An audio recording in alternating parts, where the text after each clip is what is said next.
Hello बच्चों, let's see this question. इस question में हमें क्या दे रखा है? Consider 3 plus 2x plus P Y plus 6z equal to 8, x plus 2y plus Q Z equal to 5 and x plus Y plus 3z equal to 4। Three planes do not have any point of intersection. Any point of intersection, इनका कोई point of intersection नहीं आना चाहिए इस तरीके से। तो उसके लिए p और q के लिए क्या कंडीशंस होनी चाहिए कि इनका कोई पॉइंट ऑफ इंटरसेक्शन ना आए? मतलब इसका मतलब डेल्टा जो है इसका, डेल्टा एक तो वो ज़ीरो होना चाहिए, एंड साथ ही साथ और डेल्टा ज़ीरो हो गया तो हमारे पास हमको पता है एक्स क्या होता है, delta X by X, delta X by delta. Y क्या होता है, delta Y by delta. And Z क्या होता है, डेल्टा जेड बाई डेल्टा। तो अगर delta X delta Y delta Z ये तीनों ही ज़ीरो हो गए तो इन्फाइनेटली सॉल्यूशन एग्जिस्ट करेगा। अगर डेल्टा ज़ीरो हो गया, इसी केस में ऐसा हो सकता है कि कोई सॉल्यूशन एग्जिस्ट ना करे। लिखा है नो पॉइंट ऑफ इंटरसेक्शन, इसका मतलब कि इसका सॉल्यूशन एग्जिस्ट नहीं करना चाहिए। तो अगर डेल्टा ज़ीरो है मुझे पता है, अब मुझे पता है कि डेल्टा एक्स डेल्टा वाई और डेल्टा जेड ये तीनों भी अगर ज़ीरो हो गए तो इनफाइनाइटली सॉल्यूशन एग्जिस्ट करेगा, इनफाइनाइट सॉल्यूशन। तो मतलब एटलीस्ट वन, कम से कम कोई एक, delta X delta Y delta Z में से कम कोई एक क्या होना चाहिए, नॉन ज़ीरो। तो डेल्टा निकालेंगे वो क्या बैठेगा हमारे पास, two P six, two two P six, उसके बाद में वन, यहाँ पे क्या है वन, ठीक है क्या, ये है वन टू क्यू, और यहाँ है ये वन वन थ्री। ये क्या होना चाहिए, ज़ीरो, ये ज़ीरो होना चाहिए। Correct, this will imply two times of six minus q minus p times of three minus q and plus again six times of one minus two. ये क्या होना चाहिए, zero. This will imply 12 minus two q minus three p plus p q and minus six equal to zero. Correct है। तो which implies, यहाँ से हम देख सकते हैं ये क्या आ जाएगा हमारा, three p plus two q minus P q and minus six is zero. ठीक है। अब क्या करते हैं, इन दोनों को ले लेते हैं और इन दोनों को ले लेते हैं। तो यहाँ से मुझे क्या पता है, यहाँ से मुझे क्या मिल रहा है, ये तो अगर ये ज़ीरो होना चाहिए तो डेल्टा ज़ीरो आना चाहिए पी और क्यू के लिए, या कुछ कंडीशंस होनी चाहिए ऐसी। तो अभी हम फिलहाल के लिए इसको ज़ीरो लेकर के नहीं चल रहे, देखते हैं क्या कंडीशंस पे क्या चीज़ें बन पाती हैं।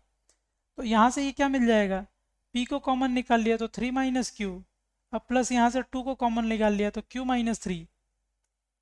तो यहाँ पर क्या बचेगा मेरे पास, फाइनली ये आ जाएगा माइनस। तो यहाँ पर टू कॉमन निकाल रहे हैं, सर टू कॉमन निकाल रहे हो तो क्यू माइनस थ्री, और यहाँ पी कॉमन निकाल रहे हो थ्री माइनस क्यू। तो यहाँ पे क्या मिल जाएगा, क्यू माइनस थ्री, और यहाँ से क्या मिल जाएगा, two minus p into q minus three. ये बन रहा है। तो ये ज़ीरो होना चाहिए। तो यहाँ से p की वैल्यू देख रहे हैं टू आ रहा है, q की वैल्यू थ्री आ रहा है। ठीक है क्या, p की वैल्यू टू आ रहा है और q की वैल्यू थ्री आ रहा है। अब ये तो आ गया डेल्टा। डेल्टा एक्स देखते हैं, डेल्टा एक्स क्या आ जाएगा मेरे पास। तो सबसे पहले हमने डेल्टा निकाला हुआ है, इसको इक्वल टू जीरो यहाँ से हटा देंगे, डेल्टा इवेलुएट किया हुआ है। डेल्टा एक्स क्या हो जाएगा, 854 आ जाएगा पहले, 854, और क्या आ जाएगा, P21, P21, और उसके बाद क्या आ जाएगा, 6Q3, 6Q3। तो ये क्या हो जाना चाहिए यहाँ से, 8 times of 6 minus q minus p times of 15 minus 4Q and plus 6 times of again 5 minus 8, 5 minus 8। तो ये क्या हो जाएगा यहाँ से, ये हो जाएगा 48 minus 8Q minus 15P plus 4PQ, और यहाँ से आ जाएगा प्लस 30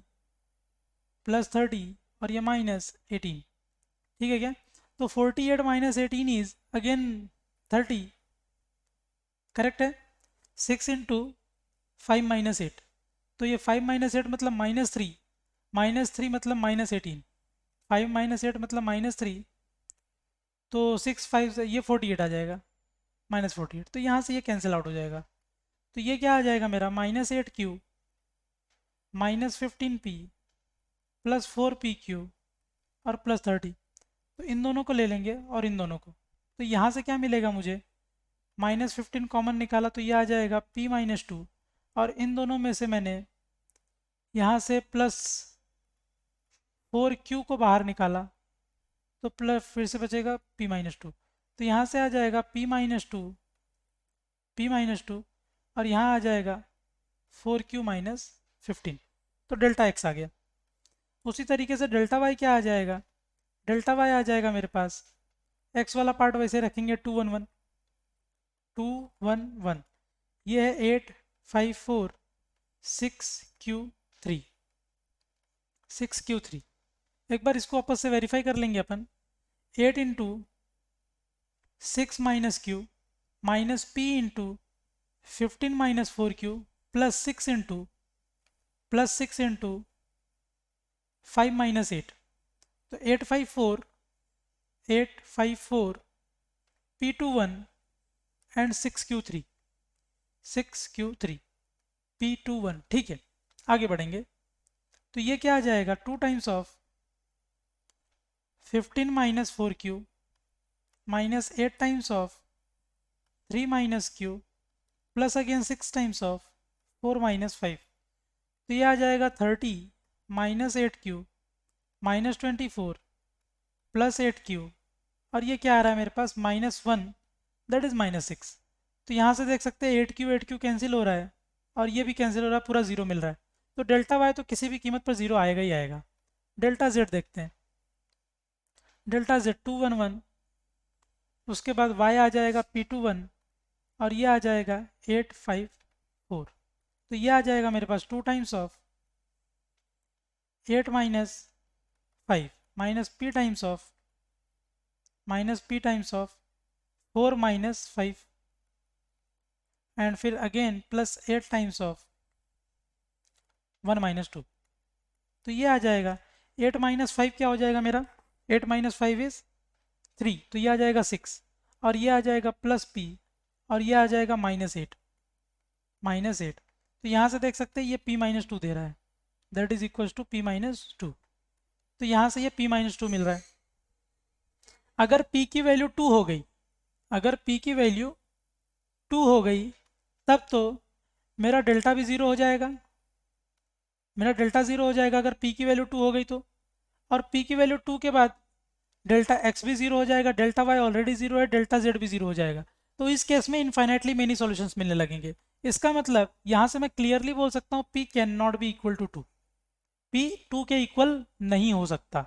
उसके बाद p 2 के इक्वल नहीं होगा तो इसका मतलब क्या हो गया कि मुझे अगर सॉल्यूशन एग्जिस्ट नहीं कराना है, p की वैल्यू 2 नहीं होगी तो डेल्टा z तो ज़ीरो नहीं होगा, फिर डेल्टा z नॉन ज़ीरो हो जाएगा, p की वैल्यू 2 नहीं होगी तो ये भी नॉन ज़ीरो हो जाएगा, डेल्टा x भी नॉन ज़ीरो हो जाएगा, लेकिन डेल्टा y ज़ीरो है। तो लेकिन डेल्टा तो ज़ीरो होना चाहिए ना, अगर डेल्टा ज़ीरो नहीं हुआ तो फिर प्रॉब्लम है, क्योंकि डेल्टा x भी नॉन ज़ीरो है और डेल्टा भी नॉन ज़ीरो, तो सॉल्यूशन तो एग्जिस्ट कर ही जाएगा, फिर तो यूनिक सॉल्यूशन एग्जिस्ट करेगा। लेकिन मुझे सॉल्यूशन एग्जिस्ट नहीं कराना है तो उसकी पहली कंडीशन है डेल्टा ज़ीरो होना चाहिए। तो डेल्टा ज़ीरो होना चाहिए तो केवल एक ही पार्ट बचा हुआ है कि Q3 हो जाए, Q3 हो जाएगा तो ही डेल्टा ज़ीरो होगा। तो इस केस में Q अगर 3 हो गया तो डेल्टा ज़ीरो हो जाएगा, डेल्टा ज़ीरो होने के बाद मेरा डेल्टा x नॉन ज़ीरो रहेगा, डेल्टा y ज़ीरो रहेगा, डेल्टा z नॉन ज़ीरो रहेगा। तो इसका मतलब इस केस में कोई सॉल्यूशन एग्जिस्ट नहीं करेगा।